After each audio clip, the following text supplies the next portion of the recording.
El abogado leyó: todo será para el hijo mayor. Yo era el menor. Cuidé a mi madre durante su cáncer, mientras mi hermano viajaba por Europa. Ella le dejó todo a él. Siempre fue su favorito. Apagué el teléfono. No volví más. Un mes después, mi hermana me escribió: papá no quiere comer. Solo pregunta por ti. Le respondí: lo cuidé 3 años. Según el testamento, ya no es mi responsabilidad. No puedo creer que esté escribiendo esto, pero necesito sacármelo del pecho porque me está volviendo loco. La semana pasada fui a la lectura del testamento de mi mamá. Casa de $300,000, cuenta de ahorros, inversiones, todo para mi hermano mayor. Yo soy el menor y cuidé a mi mamá 3 años mientras él se paseaba por Europa. Cuando escuché eso me quedé helado. Literalmente no podía procesar lo que acababa de pasar. Lo único que pensaba era en la foto que ese idiota había subido a Instagram desde París mientras yo llevaba a mamá a quimio. 3 años. 3 malditos años cuidando a mamá mientras él vivía su aventura europea. El abogado evitaba mirarme. Sabía que era injusto. Todo el mundo en esa oficina lo sabía. Mi hermana tenía los ojos rojos, pero no me miraba tampoco. Guardé el celular, me levanté de esa silla de cuero que olía a traición y salí del despacho. Nunca más volví. Pero déjenme contarles cómo llegamos hasta aquí. Todo empezó hace 3 años cuando mamá nos reunió en la sala. Tenía esa mirada seria que usaba cuando algo importante iba a pasar. Cáncer de páncreas, dijo. Etapa 3. Los doctores hablaban de quimioterapias agresivas, tratamientos experimentales, una lucha larga y dolorosa. Recuerdo exactamente dónde estaba sentado cada uno. Yo en el sofá pequeño, mi hermana en el sillón de papá, y mi hermano mayor apoyado contra la pared como si no pudiera quedarse quieto ni 5 minutos. Mamá explicó todo con esa calma forzada que usan los padres cuando quieren protegerte del pánico. Mi hermano fue el primero en hablar. Es temporal, dijo. Volveré pronto de Europa. Solo necesito terminar este proyecto en Barcelona, es una oportunidad única para mi carrera. Mamá asintió como si eso tuviera perfecto sentido. Como siempre. Yo tenía una promoción esperándome. Jefe de departamento en la empresa donde había trabajado 5 años. Más dinero, mejor futuro, todo lo que había estado construyendo paso a paso. Pero cuando vi a mamá ahí, pequeña en su bata de casa, supe que alguien tenía que quedarse. Alguien tenía que estar ahí para las citas médicas a las 6 de la mañana, para las noches cuando no podía dormir del dolor, para sostenerle la cabeza cuando vomitaba después de la quimio. Esa alguien iba a ser yo. Le dije a mi jefe que necesitaba tiempo. Family emergency, expliqué. Pensé que serían unos meses. Se convirtieron en 3 años. Mientras yo compraba pañales para adultos y aprendía a preparar comidas blandas que no le provocaran náuseas, mi hermano subía fotos desde Santorini. Semana perfecta en Santorini, escribía con emojis de sol. Mientras yo dormía en el sofá de mamá para escuchar si me necesitaba en la madrugada, él publicaba videos desde festivales de música en Ámsterdam. Mi novia se fue a los 8 meses. No te reconozco, me dijo. Siempre estás cansado, siempre estás estresado, siempre tienes que irte corriendo donde tu mamá. No culpo a Sara. Nadie firma para esto cuando empiezan una relación. Perdí el apartamento que tanto me había costado conseguir. Los ahorros se fueron en copagos médicos y medicinas que el seguro no cubría completamente. Mi hermano enviaba $500 cada 2 meses cuando se acordaba, como si eso cubriera algo más que los pañales. Pero mamá siempre había tenido su favorito. Desde que éramos niños, mi hermano era el inteligente, el exitoso, el que iba a conquistar el mundo. Cuando reprobó la universidad pública, papás le pagaron una carrera en universidad privada. Cuando yo necesitaba dinero para libros, me decían que buscara un trabajo de medio tiempo. Mi hermano era sensible, necesitaba apoyo diferente, decía mamá. Yo era fuerte, podía con todo. Tienes que cuidar a tu hermano mayor, me habían dicho toda la vida. Como si ser el menor significara que tenía que ser invisible. Durante los tratamientos, mamá me decía que me iba a compensar todo. Cuando esto pase, me iba a ayudar a reconstruir mi vida. Me iba a dar lo que merecía por haberme sacrificado por ella. Siempre te voy a recordar, mi niño, me susurraba cuando la ayudaba a bañarse en esos días donde apenas podía tenerse en pie. Mentiras. Mi hermano aparecía una vez cada 6 meses. Llegaba con regalos caros y historias increíbles de sus aventuras. Mamá se iluminaba cuando lo veía. Era como si todos esos meses de dolor y tratamientos desaparecieran cuando él entraba por la puerta. Tomaba fotos con ella, las subía a Instagram. Los comentarios lo llenaban de corazones. ¡Qué hijo tan amoroso! ¡Qué familia tan unida! La gente veía las fotos perfectas, no veía quien limpiaba el vómito a las 3 de la mañana. Cuando mamá murió, mi hermano llegó al funeral directo del aeropuerto. Tenía bronceado de Ibiza y una maleta nueva. Todos los familiares lo abrazaban, le decían lo siento por tu pérdida, como si él hubiera sido quien estuvo ahí todos esos años. Durante el velorio actuó como el hijo perfecto. Contó historias bonitas sobre mamá, lloró en los momentos exactos, recibió condolencias como si fuera el más afectado. Yo estaba ahí parado, agotado después de 3 años sin vida propia, y la gente apenas me dirigía la palabra. Una semana después vino la lectura del testamento. El abogado había conocido a nuestra familia por años. Sabía exactamente quién había estado cuidando a mamá. Cuando leyó esas palabras, casa, ahorros, inversiones, todo para el hijo mayor, su voz sonaba incómoda. Como si él mismo no pudiera creer lo que estaba leyendo. Yo me quedé ahí sentado, procesando lo que acababa de escuchar. 3 años de mi vida. 3 años que jamás me van a reconocer. Una promoción perdida, una novia perdida, ahorros perdidos, salud mental perdida. Todo para cuidar a la mujer que al final decidió que mi sacrificio no valía nada. Mi hermana finalmente me miró. Tenía esa expresión que ponía cuando sabía que algo estaba mal, pero no sabía qué decir. Mi hermano revisaba su teléfono, como si la lectura de un testamento fuera aburrida para él. Y ahí fue cuando supe que nunca había importado realmente. Me levanté, guardé el celular en el bolsillo y caminé hacia la puerta. El abogado me llamó, dijo que había algunos papeles que revisar, algunas cosas que aclarar. No volteé. Salí de esa oficina y no volví más. Después de salir de esa oficina, bloqueé a toda mi familia. Cambié mi número, me mudé a un apartamento al otro lado de la ciudad y básicamente desaparecí del mapa. La gente me pregunta si no me sentí mal por cortar contacto así de radical. Honestamente no. Estaba tan quemado emocionalmente que lo único que quería era silencio. 3 años sin vida propia te dejan agotado de maneras que no sabía que existían. Los primeros días fueron raros. Me levantaba y por un segundo pensaba que tenía que ir a casa de mamá, que tenía que revisar sus medicinas o prepararle el desayuno. Después recordaba que ya no era mi problema y no sabía si sentirme libre o vacío. Conseguí un trabajo nuevo. No era lo que había perdido, obviamente, esa oportunidad ya no existía. Pero era algo decente en una empresa pequeña donde nadie conocía mi historia. Ahí era solo un tipo normal que hacía su trabajo y se iba a casa. Me gustaba esa sensación de anonimato. Por supuesto mi familia no iba a dejarme en paz tan fácil. Primero empezó mi hermano. Consiguió mi nuevo número no sé cómo y me llamaba cada 2 días. Necesitamos hablar, decía. Esto es ridículo. Actúas como un niño. Como si él fuera quien tenía derecho a estar molesto. Después fue mi tía Rosa. Esa mujer que en 3 años de enfermedad de mamá apareció exactamente 2 veces, ahora de repente era la experta en dinámicas familiares. Tu mamá te quería mucho, me decía. Estás siendo inmaduro. La familia es lo más importante. Fácil decir eso cuando nunca moviste un dedo para ayudar. Mi primo también se metió. Es tu hermano, la familia es sagrada, tienes que perdonar. El mismo primo que cuando le pedí ayuda para llevar a mamá a una cita médica, me dijo que estaba muy ocupado con el trabajo. Era increíble. Toda esta gente que se había hecho la invisible durante los años duros ahora aparecía a darme lecciones morales. Como si cuidar a alguien enfermo fuera tan fácil como opinar sobre qué debe hacer otra persona. Mi hermana era la única que no me presionaba directamente, pero sé que ella era quien les pasaba información sobre mí a los demás. Era como un teléfono descompuesto familiar donde todos sabían dónde vivía, dónde trabajaba, cómo estaba. Bloqueé todos los números. Borré Facebook, Instagram, todo. Si querían drama podían hacerlo sin mí. Mientras tanto parece que mi hermano estaba descubriendo lo que significaba ser responsable de alguien más. 8 meses después de la muerte de mamá, papá empezó a ponerse mal. Diabetes que no se cuidaba bien, hipertensión, los problemas típicos de un hombre de 70 años que vivía solo. Pero ahora no tenía a mamá para recordarle las pastillas o cocinarle comida saludable. Mi hermano contrató una cuidadora. 4 horas al día, de lunes a viernes. $2,000 al mes que aparentemente no podía mantener por mucho tiempo. La mujer era buena, pero obvio que 4 horas no alcanzaban para alguien que necesitaba supervisión constante. Me enteré de todo esto por los vecinos de papá.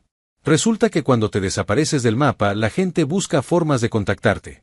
La señora Mercedes, que vivía al lado de papá desde hace 20 años, consiguió mi número y me contó todo. Papá había perdido como 10 kilos, me dijo. No comía bien, se veía deprimido, Preguntaba por mí constantemente. ¿Por qué no viene el niño?, decía. ¿Dónde está el niño?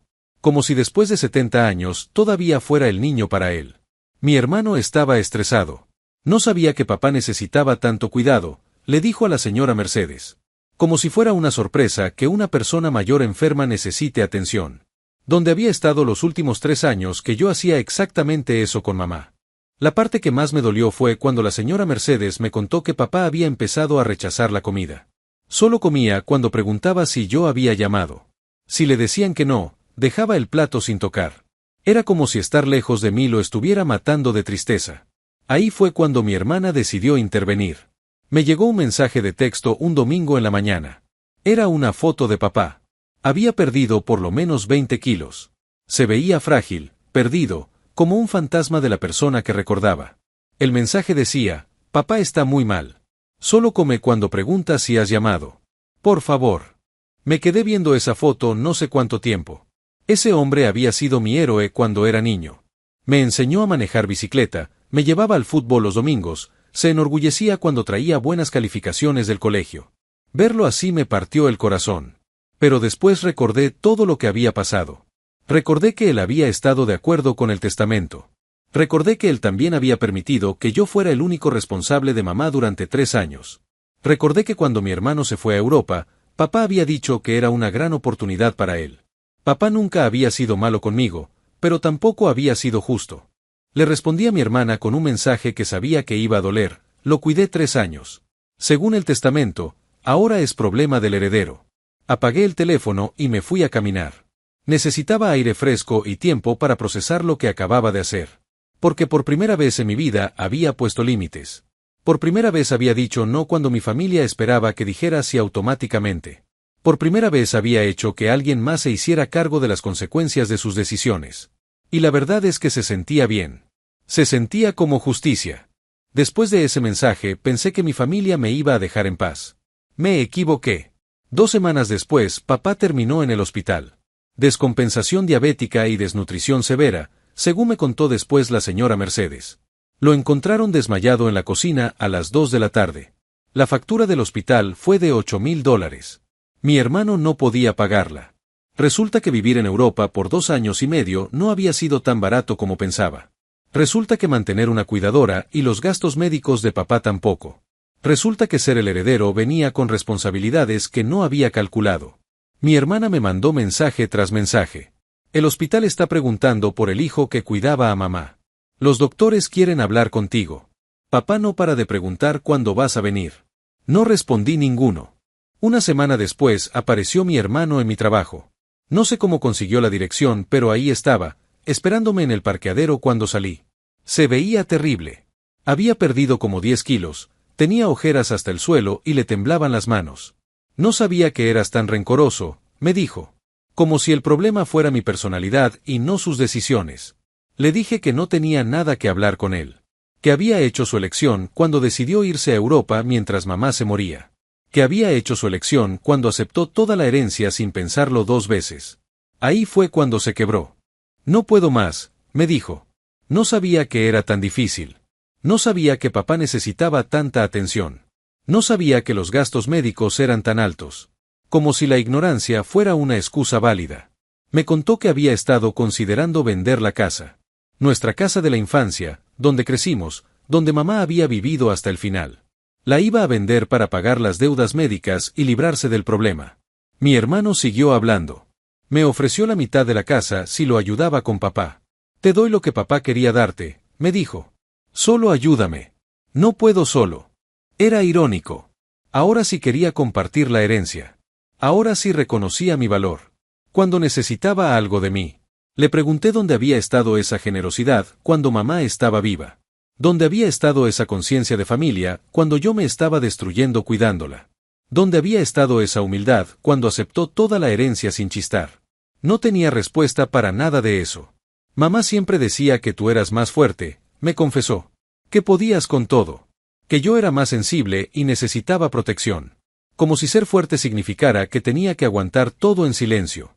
Esa noche no pude dormir. No por culpa, sino por rabia. Toda mi vida me habían dicho que era el fuerte, el que podía con todo, el que no necesitaba ayuda. Y yo me lo había creído. Había cargado con esa responsabilidad como si fuera mi destino. Pero ser fuerte no significa ser estúpido. Y definitivamente no significa ser gratis. 2 días después fui al hospital. No para reconciliarme con mi familia, sino para ver a papá una última vez. Estaba despierto cuando llegué. Se le iluminó la cara como si hubiera visto un milagro. Niño, me dijo. Sabía que ibas a venir. Hablamos por 1 hora. Me pidió perdón por el testamento. Me dijo que había querido ser justo conmigo, pero que mamá lo había convencido de que mi hermano me necesitaba más. Que siempre había sabido que yo era quien se iba a hacer cargo de todo. Le dije que lo perdonaba. Y era verdad. Papá había sido débil, pero no malicioso. Había permitido que mamá tomara esas decisiones porque siempre había sido más fácil ceder que enfrentarla. Pero perdonar no significa olvidar. Y definitivamente no significa volver a ser el que carga con todo. Antes de irme hice algo que nunca pensé que haría. Le conseguí un lugar en un hogar geriátrico. No de los baratos, sino uno bueno, con atención médica las 24 horas. Pagué la primera mensualidad. $3,000 que me dolieron, pero que necesitaba pagar para dormir tranquilo. Le dije a mi hermano que esa era mi despedida. Que papá iba a estar bien cuidado por 1 mes. Que después de eso, el heredero se las tenía que arreglar solo. Mi hermano me suplicó que reconsiderara. Que la familia era lo más importante. Que mamá habría querido que estuviéramos unidos. Las mismas frases vacías que habían usado toda la vida para manipularme. Le dije que mamá había tenido su oportunidad de demostrar lo que yo valía para ella. Que había elegido. Y que yo también estaba eligiendo. Papá murió 6 meses después. Murió tranquilo, bien cuidado, sin dolor. Mi hermano había logrado mantener los pagos del hogar vendiendo la mitad de las inversiones que había heredado. No fui al funeral. Envié flores y una nota que decía, «Descansa en paz, papá». Que mi hermano se encargara de los discursos emotivos y las condolencias. Yo ya había hecho mi parte. Ahora, 1 año y medio después, mi hermano vive en un apartamento rentado. Vendió la casa el año pasado para pagar las deudas médicas restantes. Trabaja en un trabajo que odia para mantenerse. Algunos familiares todavía me escriben de vez en cuando. Que soy cruel. Que la familia es sagrada. Que mamá habría estado triste de vernos así. Curioso cómo ninguno de ellos se ofrece a ayudar económicamente a mi hermano. Es más fácil criticarme a mí que abrir la billetera. Yo conseguí un trabajo mejor. Estoy en una relación sana con alguien que entiende la importancia de los límites. Voy a terapia y he aprendido que poner límites no es crueldad, es supervivencia. A veces pienso en mamá y me da tristeza. Pero ya no rabia. Ella hizo sus elecciones, y yo hice las mías. El favoritismo tiene un precio. Y finalmente no soy yo quien lo paga. Esta historia nos enseña varias lecciones importantes. El favoritismo familiar tiene consecuencias devastadoras. Cuando los padres crean dinámicas injustas entre hermanos, no solo lastiman al menos favorecido, sino que también perjudican al favorito al no prepararlo para la vida real. Los sacrificios no garantizan reconocimiento. Puedes darlo todo por alguien y aún así ser invisible para esa persona. El amor incondicional no siempre es correspondido, y está bien protegerte cuando esto sucede. Establecer límites no es crueldad, es supervivencia. Decir no después de años de decir sí se siente como traición para quienes se acostumbraron a tu disponibilidad infinita. Pero tu bienestar mental vale más que la comodidad de otros. Las responsabilidades vienen con los privilegios. Si alguien quiere heredar los beneficios, también debe aceptar las obligaciones. No puedes tomar lo bueno y rechazar lo difícil. La justicia no siempre viene del sistema, a veces la creamos nosotros. Cuando las instituciones, familia, sociedad, fallan en ser justas, tenemos el derecho y la responsabilidad de crear nuestra propia justicia estableciendo límites claros. Al final, esta historia nos recuerda que el amor propio no es egoísmo. Es necesidad. ¿Te gustó esta historia? Suscríbete a Ecos de Historia para más relatos reales que tocan el corazón y despiertan reflexiones. Historias de la vida, narradas con la profundidad y honestidad que merecen. Dale like, comparte y activa la campanita para no perderte ninguna historia que te haga pensar esto me pasó a mí, o conozco a alguien que vivió algo así. En Ecos de Historia, creemos que cada experiencia humana tiene valor y que compartir nuestras historias nos ayuda a sanar y crecer juntos.